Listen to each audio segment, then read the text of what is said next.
What's happening, guys? Welcome to part 2 in the series on optimizing your marketing spend using planning analytics and decision optimization. We've got a bunch to get through today, so let's take a look at what we're going to be going through. So in this video, we're going to be laying the groundwork for our marketing optimization model. We're going to be building our dimensions inside of planning analytics. We'll then build a cube, and last but not least, we're going to load up our data using Python and TM1py. In order to do that, we've got a CSV which contains all of our marketing optimization data. We're going to take that, load it into Watson Studio, pre-process our data, and then push it back into our planning analytics cube, all using Python. Ready to get coding? Let's do it. Alrighty, so we're gonna get started inside of Planning Analytics Workspace. Now, the first thing that we have to do is create our extra dimension. So within the model that we've already got some basic dimensions. So time, product, accounts, and stores. We're also going to need to create 2 additional dimensions. Those are a source and a measure dimension in order to build our cube. So let's go and do that. So in order to do that, I'm going to create a new workbook. And once we've got our workbook open, what I'm then going to do is step into the model that we're working with and right-click dimensions and hit create new dimension. Now, the first dimension that we're going to be creating is called Ops Sales Analysis Source. And if we hit create, then from here, we just need to add a new member. And the member that we're going to add is just called base. Then we're also going to create another dimension, and that's going to be called Ops Sales Analysis Measure.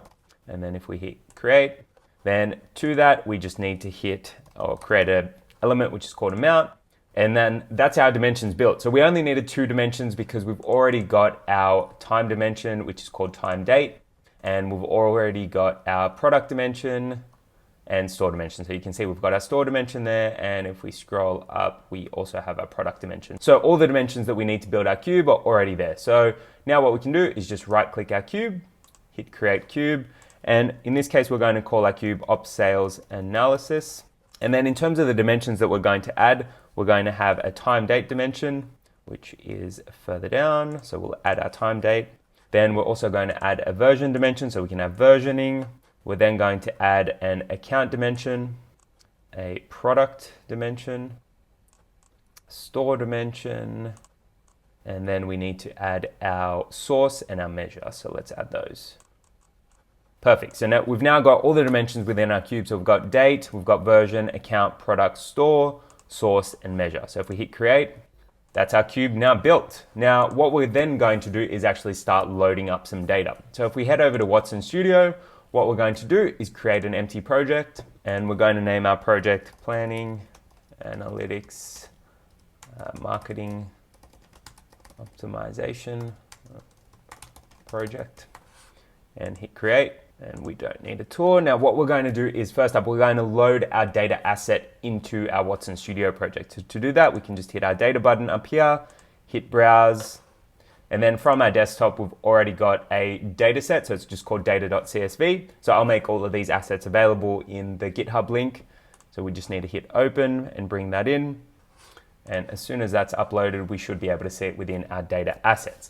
So because we're going to be working with Python for the majority of this project, we're going to need a Jupyter notebook. So to create a Jupyter notebook, we just need to hit add project, select notebook. Then we can name our notebook, and in this case, we'll call it Python data load, and hit create. So what we're going to do first up is actually lay out a structure for our Python code. So there's a couple of key things that we want our Python code to do. So first up, we want to import our data. Then we want to set up our credentials to hook into Planning Analytics. We're then going to create a cell set so that we can pre-process our data so that we can push it back into Planning Analytics. We'll then do the push and we'll validate our data load. So we'll make sure that the data that we had in our CSV matches what we've got inside of our cube. So first up, let's lay out a little bit of a framework for that. So if we create some Markdown, we can lay out a framework for our Python code.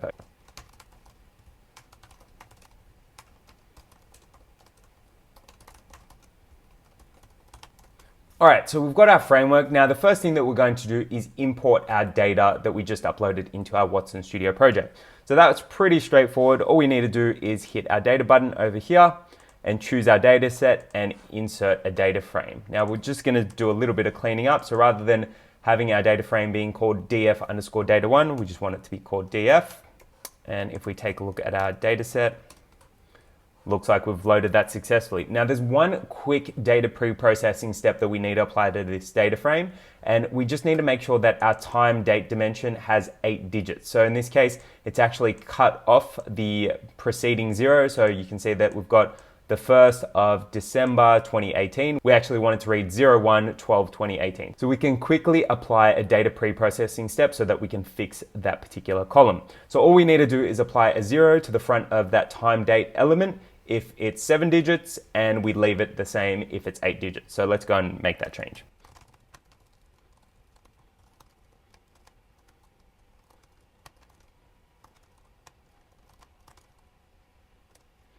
Okay, so we've gone and made that change. We can just double check that's worked. And you can see that our time date elements now have a full 8 digits. So that's our data pre-processing done. We're all good. Now what we're going to do is quickly set up our credentials and install TM1py so we can work with our PA instance. So let's create a TM1 credentials dictionary.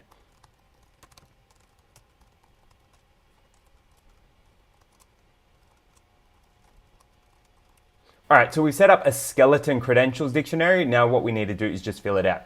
So our address is the location of the server where our TM1 instance or our planning analytics instance is hosted.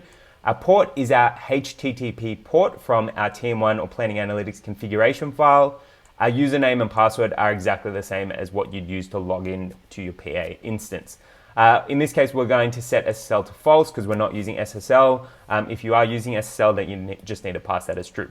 So let's go ahead and fill out that skeleton.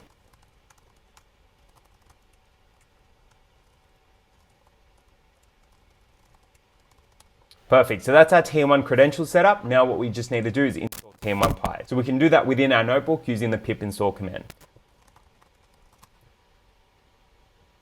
So that looks like TM1py is all successfully installed. Now what we need to do is create our cell set. So what we can do is we can actually just loop through our data frame and push it into a cell set. So let's go ahead and do that.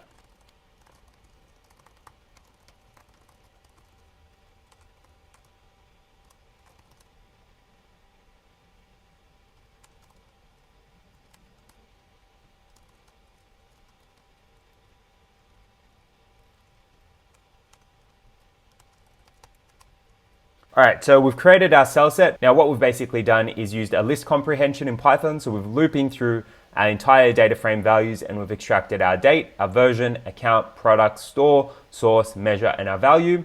And so you can see that we've created a multi-index key, and we've set the value for that particular combination of elements. So for the date, version, account, product, store, source, and measure, we can take a look at our cell set. And you can see it basically allows us to enter data at the intersection of our cube. So in this case, we've got our date, version, our account, our product, our store, our source that we created initially, and our measure. All right, so that looks perfect. So now we can go on and actually push it back to Planning Analytics. Now for this, we're going to need to import TM1py, connect to our instance, and then push the load. So first up, let's import TM1py.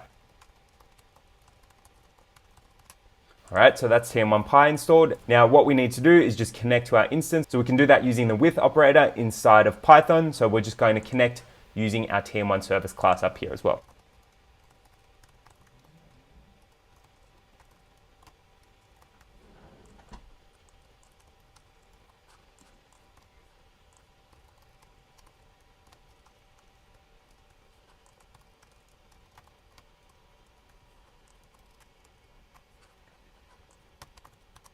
All right, cool. So we've created our temporary connection to PA. Now what we need to do once we run that particular cell is actually push in our cell set.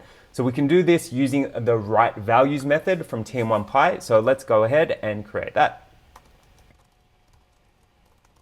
There's a couple of key arguments that we need to pass to the write values method. These are the cube that we want to push our data into. In this case, it's going to be opt sales analysis, the cell set that we want to pass it into, and then there's an optional argument that we're going to pass because we've got sandboxes enabled as a dimension. So this is going to specify the order of dimensions that we're loading.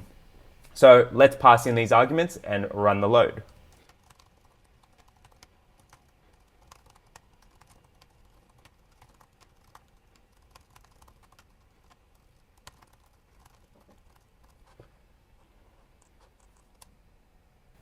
Perfect, cool. So that looks like it's run successfully. So we've now gone and pushed our data into our Planning Analytics cube. So we can actually step back into our cube and take a look to see if that's run successfully.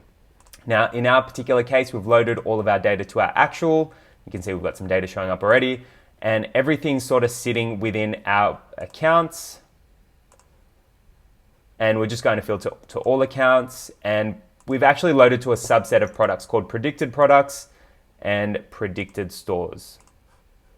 And you can see that we've got some data in there. Now, what we really need to do is validate that the data that we've loaded into our cube matches our CSVs. So that's just good code testing. So we want to make sure that our data matches our input.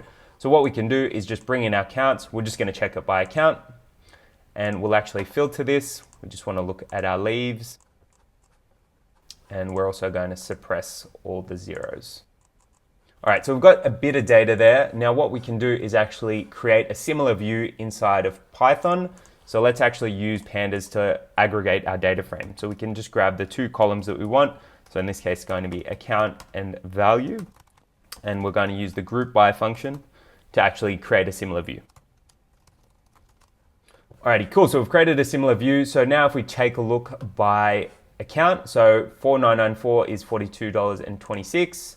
$42.26, 152.90, 152.90, about 50K, 268, 145, 49K, 50K, 268, 145. All right, cool. So it looks like our data has loaded successfully.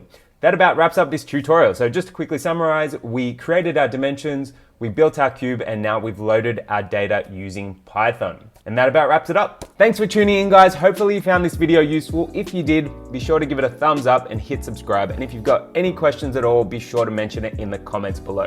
Thanks for tuning in. Peace.